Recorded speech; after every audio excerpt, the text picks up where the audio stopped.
Cordial saludo. Expondré una temática denominada conocimiento científico.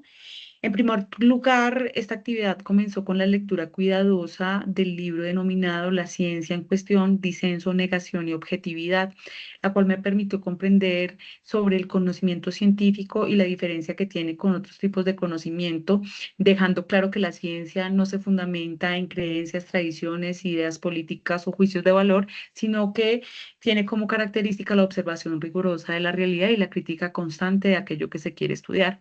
De tal manera que el propósito de esta exposición tiene que ver con explicar la naturaleza del conocimiento en concordancia con el consenso, el disenso y la diferencia fundamental con la pseudociencia. El conocimiento científico es una construcción social que se rige por reglas estrictas orientadas a salvaguardar la objetividad. No se fundamenta en conveniencias ni en intereses particulares, sino en evidencias comprobables. No pretende alcanzar verdades absolutas, sino a aproximaciones cada vez más precisas a la realidad y se expresa mediante enunciados susceptibles a ser verdaderos o falsos. La teoría científica no es una suposición débil, todo lo contrario, tiene un sistema de enunciados, un respaldo por evidencias, es capaz de predecir, es capaz de explicar, siempre está sujeta a ser revisable. El papel que juega el conocimiento científico en la generación de políticas tiene que ver con el soporte, el ofrecimiento de información objetiva, crítica, confiable, revisable. Se basa en evidencias. Es una guía a la acción política sin estar supeditada a intereses económicos mediante la ideología. Esto permite que se puedan tomar decisiones. La ciencia no reemplaza a la política, pero hace que se vuelva un poco más racional y responsable.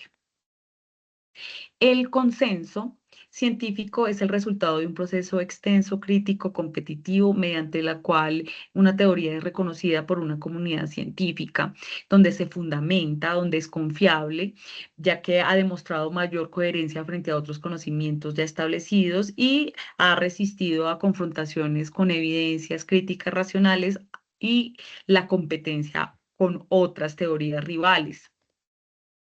Es así cuando nos damos cuenta que el disenso también juega un papel fundamental en la ciencia y tiene que ver con el desacuerdo razonado entre científicos respecto a la teoría, a la hipótesis, a los datos y a los métodos. No es simplemente una oposición o desacuerdo, sino una forma crítica que se basa en fundamentos, argumentos, evidencias o esquemas racionales.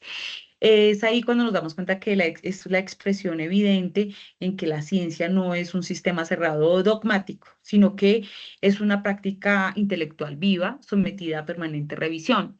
Nos damos cuenta que hay un disenso científico, que es el que nos interesa, y hay un disenso injustificado que pertenece a la pseudociencia.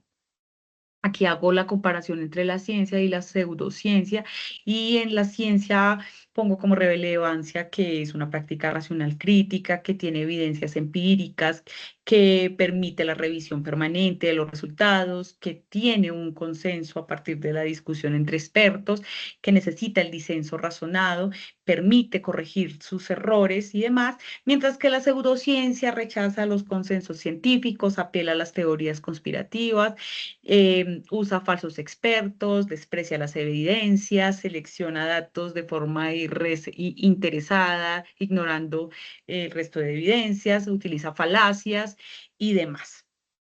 En conclusión, yo como investigadora considero que me impulsa a ser un poco más objetiva, más crítica, más reflexiva frente a los conocimientos, entendiendo que debo integrar la realidad para aproximarme a la verosimilitud de los resultados y que no existen verdades absolutas, sino conocimientos sujetos a la revisión y al cambio.